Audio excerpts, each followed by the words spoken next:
अच्युतं केशवं कृष्णदामोदरं रामनारायणं जानकीवल्लभं।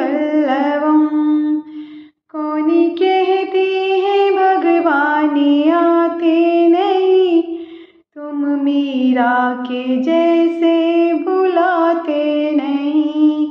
अच्युतं केशवं कृष्णदामोदरं रामनारायणं जानकीवल्लभं। कौन कहते हैं भगवान खाते नहीं, तुम शबरी के जैसे खिलाते नहीं। अच्युतं केशवं कृष्णदामोदरं रामनारायणं जानकी